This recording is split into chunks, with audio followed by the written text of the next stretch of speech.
ಮಂಗಳೂರಿನ ಪ್ರಸಿದ್ಧ ಸಂತ ಅಲೋಷಿಯಸ್ ಗೊಂಜಾಗ ಸಿಬಿಎಸ್ಇ ಶಾಲೆಯ 7ನೇ ವಾರ್ಷಿಕೋತ್ಸವ ಸಮಾರಂಭ ಅತ್ಯಂತ ಸಡಗರದಿಂದ ನಡೆಯಿತು. ಶಿಕ್ಷಣ ಕ್ಷೇತ್ರದಲ್ಲಿ ತನ್ನದೇ ಆದ ಛಾಪನ್ನ ಮೂಡಿಸಿರುವ ಸಂತ ಅಲೋಷಿಯಸ್ ಗೊಂಜಾಗ ಸಿಬಿಎಸ್ಇ ಶಾಲೆಯ 7ನೇ ವಾರ್ಷಿಕೋತ್ಸವ ಸಮಾರಂಭವು ಶಾಲಾ ವಠಾರದಲ್ಲಿ ಸಡಗರದಿಂದ ನಡೆಯಿತು.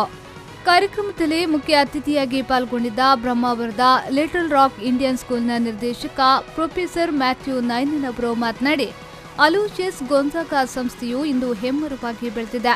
ಕೇವಲ 2.5 ವರ್ಷದಲ್ಲಿ ಅತ್ಯುತ್ತಮ ಕಟ್ಟಡವನ್ನು ನಿರ್ಮಿಸಲಾಗಿದೆ.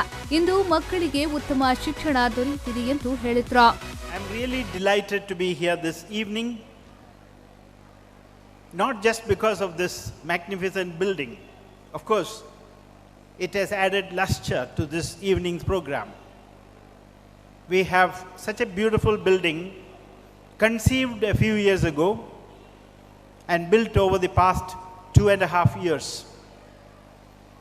Parents, you have a beautiful school here for your children.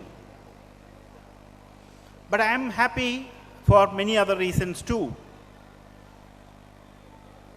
As was mentioned here now, when I was introduced, I taught in ಕಾರ್ಯಕ್ರಮದ ಅಧ್ಯಕ್ಷತೆಯನ್ನು ವಹಿಸಿದ್ದ ಕರ್ನಾಟಕ ಜೆಸ್ವಿಟ್ ಪ್ರಾಂತ್ಯದ provincial reverend doctor Stanislas D'Souza ಅವರು ಮಾತನಾಡಿ, ಅಲೋಷಿಯಸ್ ಗೊಂಜಾಗ ಶಿಕ್ಷಣ ಸಂಸ್ಥೆಯು ಇಂದು ಈ ಮಟ್ಟಕ್ಕೆ ಬೆಳೆಯುವಲ್ಲಿ ಸಿಬ್ಬಂದಿ ಶಿಕ್ಷಕರ ಪಾತ್ರ ಮಹತ್ತರ.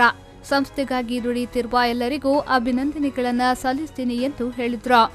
Excellent human beings laced with the deep sensitivity for the poor. Therefore, dear friends, I want you to give a big round of applause to the staff and students of St. Aloysius Gonzaga School. We have a beautiful faculty here, academically excellent and deeply human, and they are headed by a great leader, Mrs. Grace Nurona. ಕಾರ್ಯಕ್ರಮದಲ್ಲಿ ವಿವಿಧ ಪರೀಕ್ಷೆಗಳಲ್ಲಿ ಅಧಿಕ ಅಂಕ ಗಳಿಸಿದ ವಿದ್ಯಾರ್ಥಿಗಳನ್ನು ಸನ್ಮಾನಿಸಲಾಯಿತು.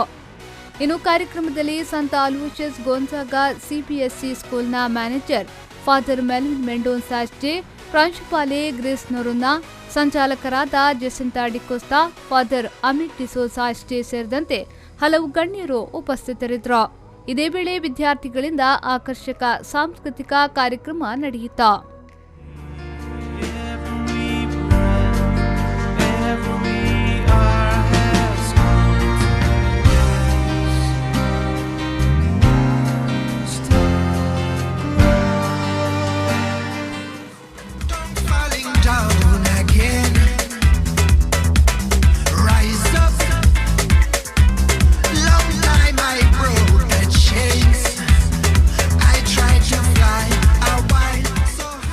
Nagesh Kavoor, ವಿ4 news 24/7 Mangaluru.